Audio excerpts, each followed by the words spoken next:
بسم اللہ الرحمن الرحیم۔ محترم ناظرین، آج میں جس موضوع پر بات کرنے لگا ہوں یہ موضوع بہت ہی اہم ہے، اس لیے آپ سے ریکویسٹ ہے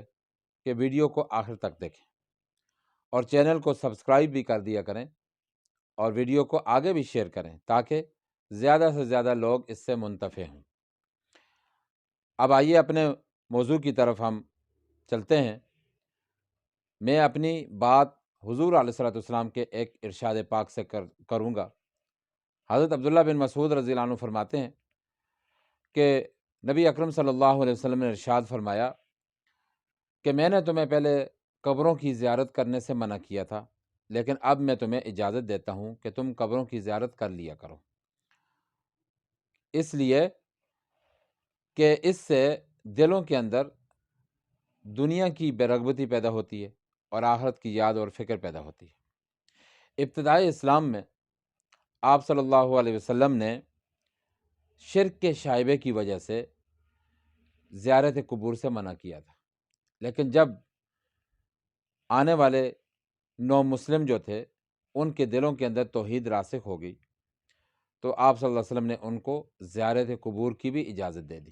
اور ساتھ میں اس کی حکمت بھی بیان کر دی۔ فرمایا کہ جب تم زیارت قبور کرو گے تو تمہارے دلوں کے اندر جو دنیا کی محبت ہے وہ نکل جائے گی، دنیا سے بے رغبتی پیدا ہوگی اور آخرت کی یاد تمہارے دلوں میں پیدا ہوگی، آخرت کی فکر پیدا ہوگی اور پھر تم آخرت کے لیے تیاری کرو گے۔ آخرت کی تیاری کیا ہے؟ کہ اعمال صالحہ کو اختیار کرنا، نماز سے لے کر حج تک سارے اعمال، سارے احکامات کو اپنی زندگی میں لانا اور اس کے ساتھ دنیاوی اعتبار سے لوگوں کے ساتھ اچھے تعلقات رکھنا، خندہ پیشانی کے ساتھ لوگوں سے ملاقات کرنا اور کسی کی غیبت نہ کرنا، بہتان، بدگمانی اور اس طرح کے سارے گناہوں سے بچنا، یہ آخرت کی تیاری ہے۔ اس کے ساتھ آپ صلی اللہ علیہ وسلم نے قبروں کے حوالے سے کچھ ہدایات بھی ارشاد فرمائی۔ حضرت جابر رضی اللہ عنہ فرماتے ہیں کہ آپ صلی اللہ علیہ وسلم نے فرمایا کہ قبروں کو پختہ نہ بنایا کرو، قبروں کو کچی چھوڑ دیا کرو، پختہ نہ بنایا کرو، اور قبروں کے اوپر عمارتیں بھی نہ بنایا کرو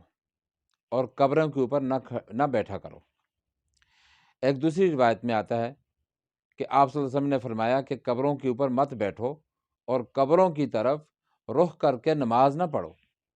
اس لیے کہ اس میں شرک کا شائبہ پیدا ہوتا ہے۔ ایک صحابی کہتے ہیں کہ میں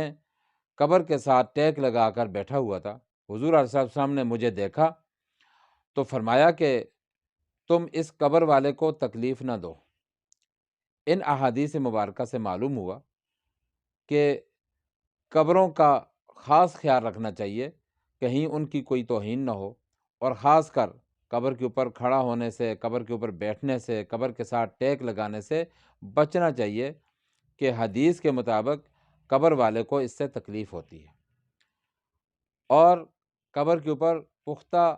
کوئی عمارت بھی نہیں بنانی چاہیے، خود قبر کو بھی پختہ نہیں کرنا چاہیے اور کوئی عمارت بھی نہیں بنانی چاہیے۔ جو قبریں کچی ہیں،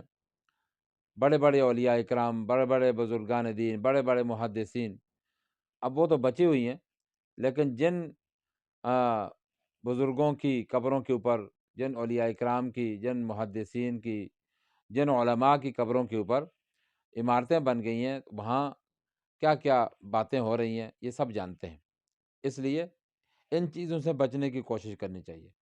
حضور علیہ الصلوۃ والسلام کی سنت کو فالو کرنا چاہیے۔ آپ صلی اللہ علیہ وسلم جب قبرستان جاتے یا قبروں کے پاس سے گزرتے تو حضرت بریدہ رضی اللہ عنہ فرماتے ہیں کہ نبی علیہ الصلوۃ والسلام جب قبرستان جاتے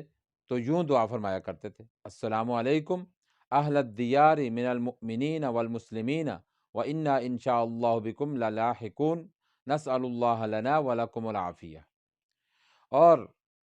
حضرت عبداللہ بن عباس جو حضور علیہ السلام کے چچا زاد بھائی ہیں، وہ فرماتے ہیں کہ حضور علیہ السلام جب قبروں کے پاس جاتے مدینہ شریف میں تو آپ صلی اللہ علیہ وسلم یوں دعا فرمایا کرتے تھے: السلام علیکم یا اہل القبور